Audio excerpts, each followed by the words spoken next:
الحمد لله رب العالمين والعاقبة للمتقين ولا عدوان إلا على الظالمين وأصلي وأسلم على نبينا محمد وعلى آله وصحبه أجمعين أما بعد.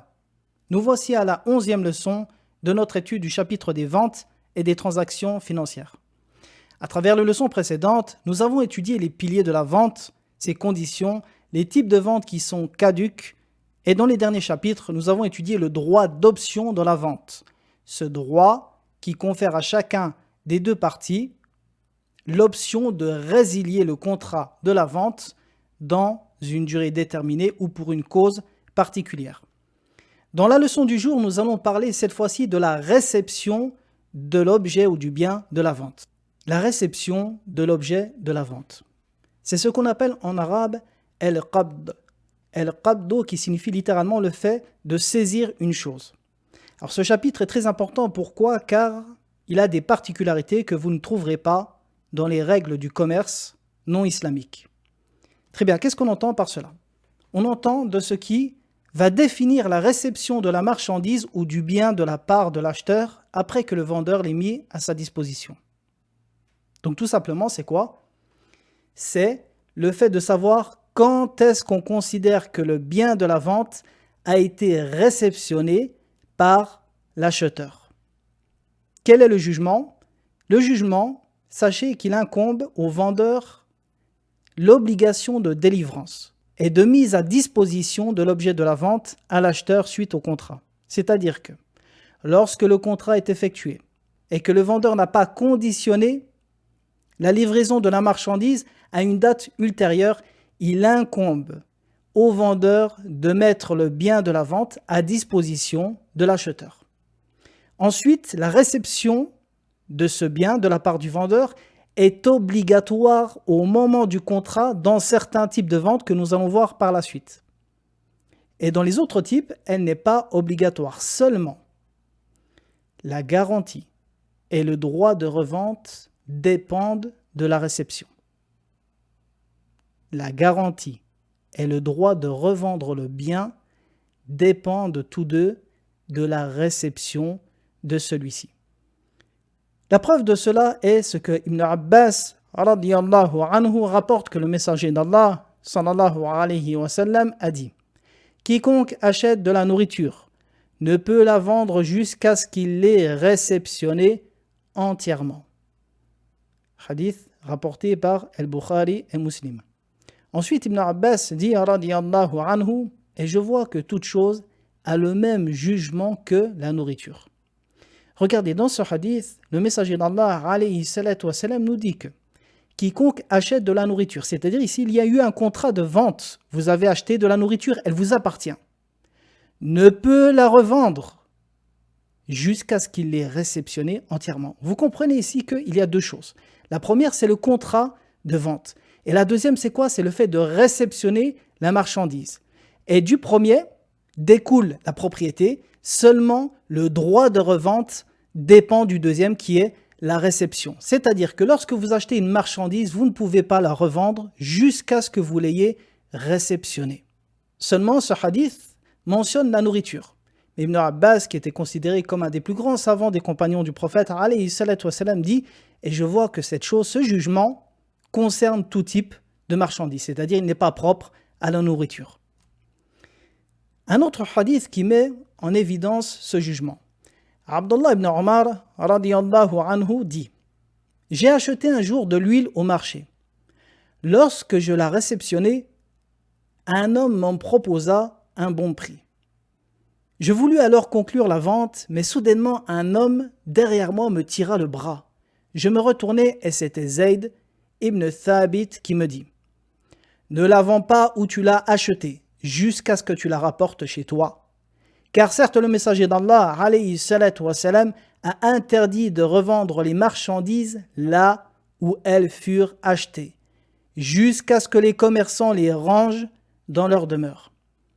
Regardez ici. Abdullah ibn Omar nous informe qu'il a acheté de l'huile au marché. Il l'a acheté, ça y est, il la possède. Le contrat de vente est effectif. Et comme nous le savons, comme nous l'avons précisé par le passé, le contrat de vente est effectif à partir du moment où il y a eu al-ijab ou al-qaboul, c'est-à-dire l'offre et l'acceptation. À ce moment-là, la vente est conclue. Bon, nous ne parlons pas du droit d'option. Le droit d'option, comme nous le savons, c'est le fait d'autoriser la résiliation du contrat par un des deux parties ou par les deux parties. Seulement, le contrat est effectif et la propriété a été transférée du vendeur à l'acheteur. Abdullah ibn Omar, à ce moment-là, est propriétaire. Seulement, une personne propose à ce moment-là à Abdullah ibn Omar, avant qu'il réceptionne cette huile, avant qu'il réceptionne cette marchandise, de lui racheter en réalisant sur cette vente un bénéfice. Abdullah ibn Omar voulut alors contracter cette vente jusqu'à ce que Zayd ibn Thabit, qui est un noble compagnon du prophète, alayhi salatu wassalam, parmi les savants des compagnons du prophète, alayhi salatu wassalam, lui dit « Ne la vends pas où tu l'as acheté, jusqu'à ce que tu la rapportes chez toi. » Et il informe que ce jugement et cette interdiction vient du messager d'Allah, alayhi salatu wassalam, et que celui-ci a interdit de revendre les marchandises là où elles furent achetées, jusqu'à ce que les commerçants les rangent dans leur demeure. Alors comprenez ici dans ce hadith, ce qui est voulu par les ranger dans leur demeure, c'est-à-dire les déplacer du lieu de la vente. C'est ce qu'on appelle en usul al-fiqh, kharaja makhraj al-ghalib, c'est-à-dire que la base, lorsque vous achetez un objet, est que vous le rapportez chez vous. Même si ce qui est voulu en réalité, c'est simplement le fait de le déplacer du lieu de la vente. Pourquoi ? Afin de concrétiser la réception de la marchandise. Dans ce hadith encore, on comprend que la revente du produit n'est permise qu'après la réception de la marchandise, qui se concrétise par certaines choses qu'on va voir par la suite. Ibn Taymiyyah dit « La réception de la marchandise ne fait pas partie du contrat de vente, de même qu'elle ne le complète pas. C'est-à-dire que le contrat de vente est effectif par al-ijab ou al-qaboul, l'offre et l'acceptation, comme on l'a vu précédemment, et par les autres piliers de la vente et ses conditions. Le fait de réceptionner la marchandise n'en fait pas partie. Rappelez-vous, on a mentionné par le passé que une vente en islam peut être concrétisée sans remettre l'objet de la vente et le prix directement dans l'assise du contrat. Ceci est permis. Par exemple, je dis à Zayd, je t'achète ta voiture pour 5000 riyals et je réceptionne la voiture le lendemain et je donne les 5000 3 jours plus tard. Il n'y a pas de mal dans cela, sauf dans certains cas qu'on a mentionnés, lorsque il s'agit d'une vente d'un produit qui est indéfini. Donc, la réception de la marchandise ne fait pas partie du contrat. Elle n'est pas une condition de celui-ci, de même qu'elle ne le complète pas. Le contrat est parfait à partir du moment où les conditions et les piliers de la vente sont présents. Ensuite, il nous dit, plutôt la propriété de l'acheteur est effective avant la réception du bien suite au contrat. Seulement, la réception du bien va engager la responsabilité de l'acheteur quant à la garantie et au droit de jouir pleinement du bien par la revente ou autre. Fin de citation. Donc ici, Ibn Taymiyyah nous dit que la vente est effective, le contrat de vente est effectif par les conditions qu'on a étudiées par le passé. Et la réception du produit ne fait pas partie du contrat de la vente. C'est-à-dire que la propriété, une fois le contrat effectif, la propriété passe du vendeur à l'acheteur seulement. La réception de celle-ci découle deux choses. La première, la responsabilité de l'acheteur, c'est-à-dire la garantie. Le fait que la garantie, cette fois-ci, incombe à l'acheteur. Et la deuxième, le fait de pouvoir jouir pleinement du bien par la revente ou autre, comme on l'a vu dans les hadiths précédents. Donc comprenez ici qu'il y a deux étapes. Le contrat de vente, la propriété, vous appartient. Vous êtes acheteur, vous achetez ce bien, vous n'avez pas encore réceptionné la marchandise, mais le contrat est effectif, donc ce bien vous appartient. La deuxième étape, le moment où vous allez la réceptionner. Dans le premier cas, après la première étape, le bien vous appartient. Seulement, vous n'avez pas encore le droit de le revendre, de même que la garantie ne vous incombe pas, c'est-à-dire qu'elle incombe encore au vendeur. Une fois le bien réceptionné, vous avez le droit de le revendre et cette fois-ci, les risques vous appartiennent. Et la responsabilité par la garantie vous incombe. Et on va expliquer cela et les causes. Très bien, est-ce que cette règle concerne tous les produits et biens destinés à la vente? L'imam Ibn Taymiyyah et Cheikh al-Uthaymin et d'autres encore voient que ce jugement concerne tout ce qui se vend ou s'achète conformément à la parole de Ibn Abbas radiyallahu anhu lorsqu'il dit « Je vois que toute chose a le même jugement que la nourriture ». Pourquoi? Car certains savants voient que ce jugement est restreint à tout ce qui se pèse, se mesure ou ce compte. Quant à ce qui se vend en vrac ou les objets déterminés, ceci ne rentre pas dans ce jugement. Mais l'avis qui est certainement le plus prépondérant, et c'est l'avis d'Ibn Taymiyyah, Cheikh Al-Uthaymin et beaucoup d'autres, et c'est l'avis du grand compagnon, le grand savant des compagnons du prophète, alayhi salatu wassalam, Abdullah ibn Abbas, que ce jugement concerne tout ce qui se vend. Très bien, maintenant une question. Pourquoi cette différence? Pourquoi est-ce que la garantie et pourquoi le droit de revente ne sont pas autorisés ou ne sont pas effectifs en même temps que le contrat? Et ceci est une bonne question et on va essayer d'y répondre en 3 points. Donc la question pourquoi la garantie et le droit de revente dépend de la réception du bien. Le premier point, la garantie et le droit de réaliser un bénéfice sur un bien sont liés. La garantie et le droit de réaliser un bénéfice sur un bien sont tous deux liés. C'est-à-dire que le droit de réaliser un bénéfice sur un bien dépend de la garantie.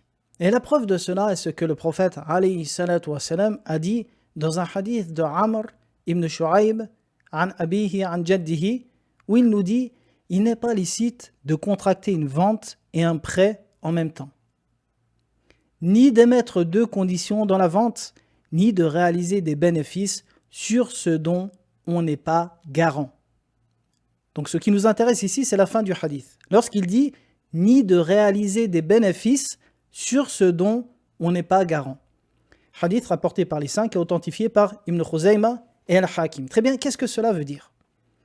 Cela veut dire qu'en islam, il n'est pas permis de réaliser des bénéfices sur une chose dont le risque ne nous a jamais concernés directement. C'est-à-dire que si cet objet venait à périr, eh bien, nous perdons de l'argent, nous perdons l'investissement de cet objet.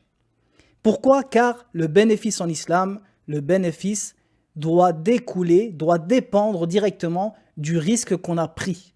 Et ce risque, c'est quoi? C'est le risque que la marchandise périsse en notre possession. Pour bien comprendre, je vais illustrer cela par le contraire. Une personne qui vendrait un bien sans en avoir la garantie. Zayd achète à Omar une voiture. Et avant de la réceptionner, il va la revendre directement à Yassir en demandant à Omar de la livrer directement à Yassir. À quel moment ici Zayd a été responsable de cette marchandise, responsable de cette voiture? À quel moment est-il garant de cette voiture? Puisque il achète une voiture à Omar qui va la livrer directement à son acheteur. Dans ce cas-là, Zayd à aucun moment été responsable de la voiture. C'est-à-dire que si celle-ci périt, après le contrat de la vente, c'est Zayd qui est responsable. Puis une fois que Zayd la livre à Yassir, la voiture appartient à Yassir et Zayd n'est toujours pas garant. Donc à aucun moment, Zayd a pris le risque que cette voiture, sous sa responsabilité, dans sa possession, périsse, se casse ou qu'il fasse un accident avec elle, de telle sorte où il perd son argent. Donc il n'a pas pris de risque. Et c'est pour cela qu'en islam, le bénéfice dépend toujours de la garantie. Et ceci est une règle, et c'est une règle juste, qui met en valeur la perfection de l'islam dans les règles du commerce, par laquelle on empêche de gagner de l'argent injustement. Très bien, le deuxième point, la deuxième cause pourquoi la garantie et le droit de revente dépend de la réception du bien, c'est le fait de revendre ce qu'il n'a pas perçu revient à vendre une somme d'argent contre une autre, et ceci peut rentrer dans l'usure. Abdullah ibn Abbas fut questionné par Tawus, qui est un grand tabirin et un grand rapporteur dans la science du hadith. Tawus lui a demandé la raison de ce hadith, la raison de ce jugement.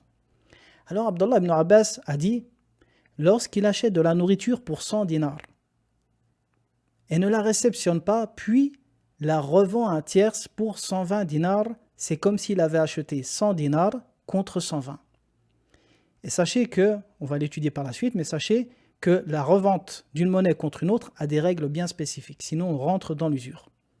Donc regardez la cause que Abdullah ibn Abbas a donnée ici. Il nous dit que ce type de vente revient à vendre une monnaie contre une autre avec un bénéfice. Par exemple, Zayd qui a acheté cette voiture, il l'a acheté pour 5 000 euros par exemple, et il l'a revendue directement à Yassir pour 6 000 euros. Eh bien, il a donné 5 000 euros à Omar, et a perçu 6 000 euros de Yassir. Mais à aucun moment il a été propriétaire réel, ou du moins à aucun moment il a été garant d'un véhicule et il a possédé un véhicule physique. C'est comme s'il avait acheté une somme d'argent contre une autre. Et la dernière cause de ce jugement qui a été donnée par Cheikh Al-Uthaymin est le fait que ceci provoque ou peut provoquer l'animosité entre le vendeur et l'acheteur.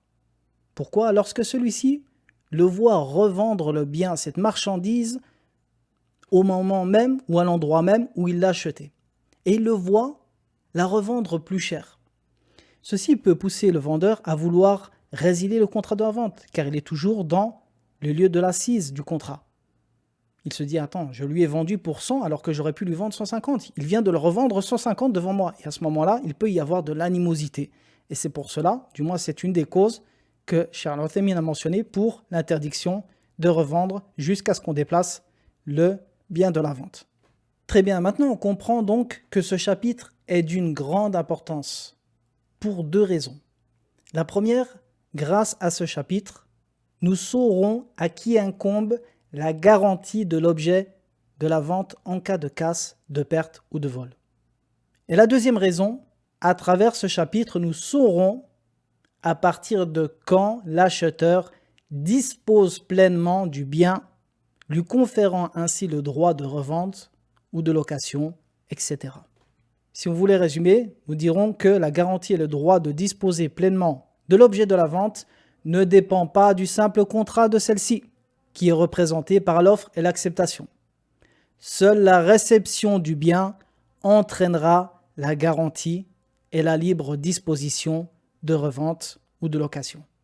Maintenant que nous savons tout cela, quel est le jugement de l'objet de la vente après le contrat de la vente? Eh bien, en ce qui concerne la propriété, l'acheteur est propriétaire de celui-ci dans tous les cas. À partir du moment où le contrat est effectif, le transfert de propriété également l'est. Et le propriétaire de la marchandise est l'acheteur. Seulement, à qui appartient la garantie? Qui est responsable de cette marchandise? Eh bien, le vendeur reste responsable de la marchandise jusqu'à quand? Jusqu'à ce que l'acheteur la réceptionne entièrement. Troisièmement, est-ce que l'acheteur a le droit de revendre ou de louer directement cette marchandise après le contrat de la vente? Eh bien non, jusqu'à ce qu'il la réceptionne entièrement. Donc ici, comme on l'a dit, il y a deux étapes. Le contrat de vente qui implique la propriété et deuxièmement la réception qui implique la garantie et le droit de revente. Entre le contrat et la réception, la garantie incombe au vendeur, de même que le droit de revente est illicite. Un exemple, Saïd achète du miel à Omar et le revend directement à Zayd avant de l'avoir réceptionné. Est-ce que ceci est permis? Ceci n'est pas permis. Pourquoi? Car il n'a pas réceptionné totalement cette marchandise. Et comme c'est venu dans le hadith de Abdullah ibn Abbas, quiconque achète de la nourriture, qu'il ne la revende pas jusqu'à ce qu'il l'ait réceptionnée entièrement. Et en l'occurrence ici, Saïd n'a pas réceptionné ce miel. Et on constate à travers cela l'erreur dans laquelle tombent beaucoup de personnes dans les règles du commerce. Ils achètent un bien à l'étranger et le renvoient directement à leur acheteur. Ils achètent un bien sur Internet, par exemple, un téléphone, et le revendent entre-temps à une tierce personne dans leur pays. Plutôt que perdre les frais de livraison en faisant envoyer cet objet jusque chez eux, puis de chez eux jusqu'à l'acheteur, ils préfèrent l'envoyer directement à leurs clients. Et ceci n'est pas permis. Pourquoi? Car ils n'ont pas réceptionné ce produit. Car la garantie du produit ne les a pas concernés. À aucun moment, ils ont été garants de cette marchandise. Autre exemple, Saïd achète une voiture à Zayd, qui fait un accident avec celle-ci avant de lui remettre. Très bien, à qui incombe la garantie? Saïd a acheté la voiture. Zayd, lorsqu'il lui ramène cette voiture, fait un accident avec cette voiture. Ici, est-ce que Saïd a réceptionné la marchandise? Non, il ne l'a pas réceptionnée encore. Et nous avons dit que la garantie, comme le droit de revente, dépendent de la réception. Donc ici, la garantie incombe à qui? Elle incombe toujours au vendeur. Donc Zayd est responsable et garant. Mais nous allons exclure quand même un cas de ce que nous avons mentionné. C'est le cas où l'acheteur refuserait de réceptionner la marchandise volontairement. Par exemple, le vendeur met à la disposition de l'acheteur la marchandise. Il lui dit, tiens, ceci est ta marchandise, ceci est ton blé, ceci est ton miel, prends-le. Et l'acheteur refuse de la réceptionner en disant, non, je n'ai pas la place chez moi, laisse-la chez toi ou laisse-la dans ton commerce et je viendrai la réceptionner plus tard. Sachez que dans ce cas, la garantie incombe à l'acheteur. Pourquoi? Car ici, la base est qu'il doit la réceptionner.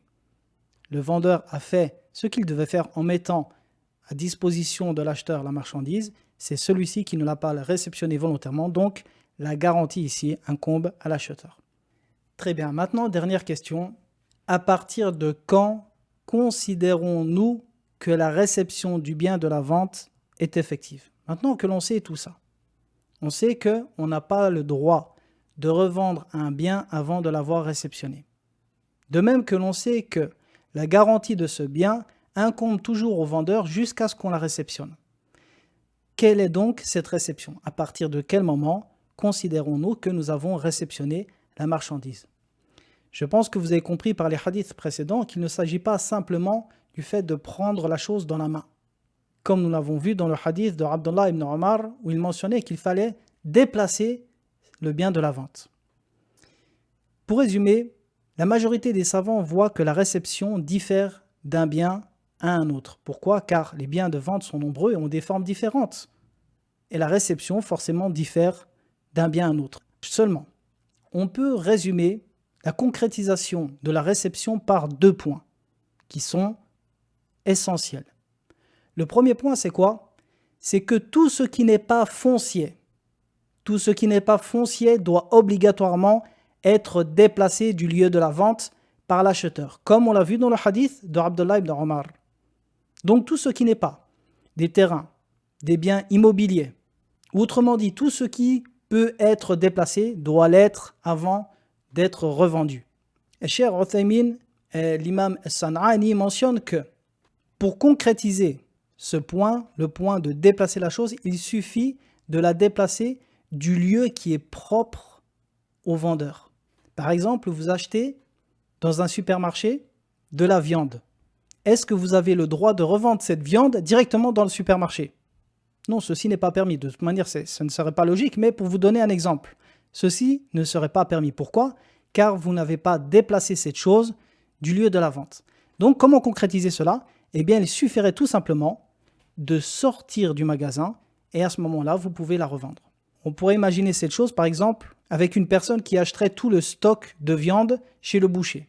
Puis, un client viendrait dans la boucherie, il ne reste plus de viande, il dit « celui-ci m'a tout acheté ». Et à ce moment-là, vous voudriez revendre cette viande à ce client en réalisant un bénéfice. Eh bien, ceci n'est pas permis.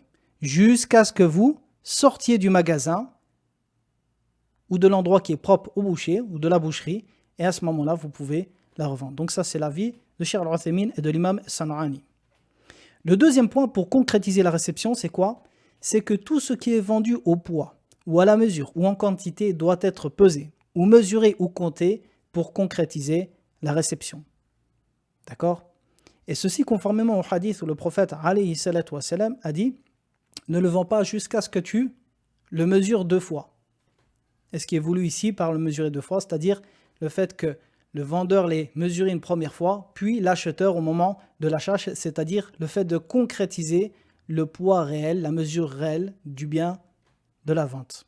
Très bien, quelques exemples. Donc ce qui se pèse ou se mesure, la réception va se concrétiser par la pesée et la mesure, mais également le fait de le déplacer du lieu de la vente. Et ceci a été mentionné par Cheikh Al-Uthaymin. Il a mentionné que ce qui se mesure ou se pèse ou se compte ne peut être revendu que quand 2 choses sont arrivées, c'est-à-dire la pesée, la mesure ou le comptage, puis être déplacé du lieu de la vente. Ce qui se compte par le comptage. Très bien, la vente de monnaie, de bijoux ou d'objets par la réception, par exemple de main à main. Quant au bien foncier, comment concrétiser la réception? Eh bien tout simplement en laissant l'espace libre et laissant cet espace à la disposition de l'acheteur. Par exemple, il lui donne la clé de la maison, il a vidé au préalable la maison de ses meubles et lui dit tiens, il lui a laissé l'espace libre et lui peut disposer à ce moment-là de la maison. Et bien à ce moment-là, la réception du bien est concrétisée, la garantie lui incombe et il peut enfin la revendre. Donc voici un résumé de ce chapitre. le chapitre qu'on appelle Al-Qabd. Et ce chapitre est d'une grande importance par rapport à ce qu'on a mentionné, mais également dans le chapitre de l'usure, vous allez le voir, nous aurons besoin encore de ce chapitre, et dans le chapitre également de la vente des fruits et des légumes. Je vous dis à très bientôt pour une prochaine leçon. Wa sallallahu ala nabiyyina Muhammadin wa ala alihi wa sahbihi wa sallam.